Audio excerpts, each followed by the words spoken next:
Mobile give away ಕೊಟ್ವಿ, bike give away ಕೊಟ್ವಿ, apartment give away ಕೊಟ್ವಿ. ಸೊ ಏರೋಪ್ಲೇನನ್ನು ಗಿವ್ ಅವೇ ಕೊಡೋಣ ಅನ್ಕೊಂಡ್ವಿ. ಆದರೆ ತುಂಬ ನಮ್ಮ ಫಾಲೋವರ್ಸ್ ಹತ್ರ ಏರೋಪ್ಲೇನ್ ಲೈಸೆನ್ಸ್ ಇರಲ್ಲ, ಮತ್ತು ಓವರ್ ಸ್ಪೀಡಲ್ಲಿ ಹೋದ್ರು ಅಂತ ಟ್ರಾಫಿಕ್ ಪೊಲೀಸ್ ಫೈನ್ ಹಾಕ್ಬಿಡ್ತಾರೆ. ಅದಕ್ಕೋಸ್ಕರ ಇಡೀ ಭೂಮಿಯನ್ನು ಗಿವ್ ಅವೇ ಕೊಡೋಣ ಅಂತಿದ್ದೀವಿ. ಇಡೀ ಕರ್ನಾಟಕವನ್ನು, ಇಡೀ ಭಾರತವನ್ನು ನರೇಂದ್ರ ಮೋದಿ ಅವ್ರ ಜೊತೆನೂ ಮಾತಾಡಿದ್ವಿ.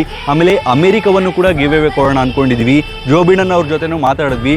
ಚೀನಾ ಗಿವ್ ಅವೇ ಕೊಡೋದಕ್ಕೆ ಚೀನಾದ ಜಿಂಗ್ಪಿಂಗ್ ಒಪ್ಕೊಳ್ತಿಲ್ಲ. ಚೀನಾದ ಜಿಂಗ್ಪಿಂಗ್ ಏನು ಹೇಳಿದ್ರು ಅಂದರೆ, ನೀವು ಭಾರತೀಯರು ಬದಲಾಗಲ್ವಾ ಅಂತ ಕೇಳಿದ್ರು. ನಾನು ಒಂದು ಬಿಟ್ಟೆ, ಇಷ್ಟು ಟೆಕ್ನಾಲಜಿ ಮುಂದುವರೆದಿದ್ರು ಕೂಡ 500 ರೂಪಾಯಿ 1000 ರೂಪಾಯಿ ನಮ್ಮ ಜನಗಳಿಗೆ ಓಟ್ ಹಾಕಕ್ಕೆ ಕೊಡಬೇಕು. ಇಷ್ಟು ಟೆಕ್ನಾಲಜಿ ಮುಂದುವರೆದಿದ್ರು ಕೂಡ ಜಾತಿ ಅನ್ನೋದನ್ನು ನಮ್ಮ ಜನ ಬಿಡಲ್ಲ. ಇಷ್ಟು ಟೆಕ್ನಾಲಜಿ ಮುಂದುವರೆದಿದ್ರು ಕೂಡ ಕಷ್ಟಪಟ್ಟು ದುಡಿಬೇಕು ಅನ್ನೋದು ನಮ್ಮ ಜನಗಳಿಗಿಲ್ಲ. ಅಂಥ ಜನ ಎಲ್ಲಿ ಸಿಗ್ತಾರೆ ಅಂತೇಳ್ಬಿಟ್ಟು ಇನ್ನೊಂದು ಬಿಟ್ಟೆ. ಒಟ್ಟಿನಲ್ಲಿ ಇಡೀ ಭೂಮಿಯನ್ನು ಗಿವ್ ಅವೇ ಕೊಡ್ತಿದ್ವಿ, ಇಡೀ ಮಿಲ್ಕಿ ವೇ ಗ್ಯಾಲಕ್ಸಿಯನ್ನು ಗಿವ್ ಅವೇ ಕೊಡ್ತಿದ್ವಿ, ಇಡೀ ವಿಶ್ವವನ್ನು ಗಿವ್ ಅವೇ ಕೊಡ್ತಿದ್ವಿ. ಸೊ ಗಾಯ್ಸ್, ಮಿಸ್ ಮಾಡ್ಕೋಬೇಡಿ. ಈ ವಿಡಿಯೋನ ಲೈಕ್ ಮಾಡಿರಬೇಕು, ಈ ವಿಡಿಯೋನ ಕಮೆಂಟ್ ಮಾಡಿರಬೇಕು, ಈ ವಿಡಿಯೋನ 3 ಜನಕ್ಕೆ ಶೇರ್ ಮಾಡಿರಬೇಕು, ಮತ್ತು ಮಿಸ್ ಮಾಡದೆ ನನ್ನ ಫಾಲೋ ಮಾಡಿರಬೇಕು. ಇನ್ನು ಏನು ಗಿವ್ ಅವೇ ಕೊಟ್ಟರು ಕೂಡ ನಾನು ಆದಮೇಲೆ ಎಲ್ಲ ಗಿವ್ ಅವೇನ ಇಡೀ ಮಿಲ್ಕಿ ವೇ ಗ್ಯಾಲಕ್ಸಿಯನ್ನೇ ಕೊಡ್ತಿದ್ದೀನಿ ಅಂದರೆ ಇನ್ನು ಬೇರೆಯವ್ರು ಏನು ಗಿವ್ ಅವೇ ಕೊಡೋಕ್ಕಾಗುತ್ತೆ ಹೇಳಿ. ಒಟ್ಟಿನಲ್ಲಿ ಮಿಸ್ ಮಾಡ್ಕೋಬೇಡಿ ಗಾಯ್ಸ್. ಬೇಗ ಹೋಗಿ ಲೈಕ್ ಮಾಡಿ.